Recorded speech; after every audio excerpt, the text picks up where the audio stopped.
zafer için kutluyorum. And once again, in your presence, I would like to congratulate President Trump for the legendary triumph that he has garnered in the aftermath of the elections. Sayın Başkan'la az önce ikili bir görüşme gerçekleştirdik. Quite recently, we've had bilateral discussions with President Trump. Köklü geçmişe dayanan ve stratejik ortaklık düzeyine erişmiş olan Türkiye-Amerika Birleşik Devletleri ilişkilerinin mevcut durumunu ele aldık. And we've had the opportunity to focus on the outstanding relations between Turkey and the United States that date back a long time in history, which are very well rooted and which are quite happily reached a level of strategic partnership. Türkiye ile Amerika arasındaki bağlar demokratik değerler ve müşterek menfaatler temelinde gelişmiştir. The relations between Turkey and the United States have been erected upon common democratic values and common interests. Aramızdaki ilişkileri güçlü tutmamız, karşılıklı çıkarlarımız yanında küresel barış ve istikrar için de önemlidir. Keeping our outstanding relations stronger than ever will be very important, not only for our common interests, but also stability of the globe and peace around the world. Bölgemizin içinden geçtiği bu çalkantılı dönemde özellikle de iki ülkenin göstereceği yakın işbirliği her zamankinden çok daha büyük önem kazanmıştır. The close cooperation that the both of the countries shall demonstrate, especially in the region which is currently in turmoil, will be very important for the rest of the world. Esasen Amerika ile Birleşmiş Milletler, NATO ve G20 gibi kilit kuruluşlar içinde zaten yakın işbirliği içindeyiz. And primarily we are alongside by each other as Turkey and the United States under the roof of the United Nations, NATO and the G20. Önümüzdeki süreçte bu platformlar başta olmak üzere her alanda diyalog ve dayanışmamızı daha da artırmanın kararındayız. We have been enjoying a close cooperation in all of these platforms, in all of these fora around the world, and in the future to come, we are going to focus on making sure that we're going to expand our close cooperation and build on the outstanding dialogue that we enjoy. Doğrusu ben bu ziyaretimizi bu bakımdan tarihi bir dönüm noktası teşkil edeceğine inanıyorum. We are determined to expand our relations, and I believe my current official visit to the United States will mark a historical turn of tide. Gerek ikili görüşmemiz, gerek biraz sonra yapacağımız heyetler arası görüşmenin geleceğimize yönelik çok daha büyük kazanımlar elde edeceğimize fırsat tanıyacağına inanıyorum. Whether it be throughout our bilateral discussions, whether it be the discussions that we shall have between the delegations, I think we are going to enjoy some further gains in terms of the future of our relations. Ekonomi, ticaret, yatırım, enerji ve savunma sanayi alanlarında işbirliğimizi artırma konusunda hemfikiriz. We seem to agree on expanding our relations in the field of economy, trade, reciprocal investments, energy and defense industry.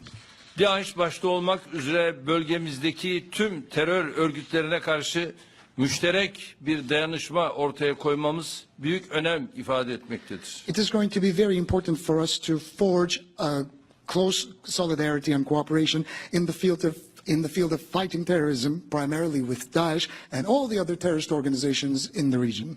Ortak geleceğimizi tehdit eden terör örgütlerine karşı ayrım yapmadan mücadele etmekte kararlıyız. And we are committed to fighting all forms of terrorism without any discrimination whatsoever that impose a clear and a present threat upon our future. Bölgemizin geleceğinde terör örgütlerine yer yoktur. There is no place for the terrorist organizations in the future of our region. Özellikle YPG, PYD terör örgütünün hangi ülke tarafından olursa olsun muhatap olarak alınması bu konuda küresel düzeyde varılan mutabakata kesinlikle uygun değildir. Taking YPG and PYD in the region, taking them into consideration in the region will never be accepted, and it is going to be against a global agreement that we have reached. Aynı şekilde terör örgütlerinin faaliyetlerini bahane ederek bölgenin inanç ve etnik yapısını değiştirmek isteyenlere de izin vermemeliyiz. And we should never allow those groups to manipulate the religious structure and the ethnic structure of the region, making terrorism as a pretext or an excuse. Suriye, Irak, Yemen ve Libya'daki kaosu fırsata çevirmek isteyenler eninde sonunda kaybedeceklerdir. Those who are willing to turn the chaos in Syria, Iraq, Yemen and Libya are bound to lose eventually. İki müttefikin dayanışma ve yakın işbirliği eli kanlı cinayet şebekelerini bertaraf etmek için kafidir. They will never be able to turn that chaos in that part of the world into an opportunity, and the terrorist organizations with blood in their hands are bound to fail. Daha önce de ifade ettiğim gibi Sayın Başkan'a 15 Temmuz darbe girişiminin faili FETÖ terör örgütü konusundaki beklentilerimizi de açıkça ifade edeceğim. And as I have previously done so, I have been very frankly communicating our expectations with regard to the Fethullahist terrorist organization, which we have notified our friends of their involvement in the failed coup of July the 15th in Turkey. Suriye ve Irak'ta atabileceğimiz ortak adımları değerlendirdik. And we have taken into consideration the joint steps that we can take forward in Syria and Iraq. Tabii Sayın Trump'ın seçim zaferi Türkiye'nin de içinde bulunduğu bölgede yeni beklentilerin doğmasına, umutların filizlenmesine yol açmıştır. Of course, President Trump's recent election victory has led to the awakening of a new set of aspirations and expectations and hopes in our region. Biz yeni ABD yönetiminin bu umutları boşa çıkarmayacağına inanıyoruz. And we know that by the help of the new U.S. administration, these hopes will not be lost in vain. Bilhassa Suriye rejiminin son kimyasal saldırısı sonrası takınılan kararlı tutumu oldukça yerinde buluyoruz. And we find that it was the most necessary answer to be given to the Syrian regime, especially in the aftermath of the recent chemical attacks that took place. Terör örgütleriyle ilkeli ve kararlı mücadele konusunda geçmişte yaşanan hataları telafi edecek adımların devamının geleceğini ümit ediyoruz. And we know that in terms of keeping up with the principle and committed fight against the terrorist organizations all around the world, we will not repeat the mistakes of the past, and we will continue down this path together. Bölgesel istikrar ve güvenliğin temininde Türkiye, Amerika Birleşik Devletleri işbirliği çok önemlidir.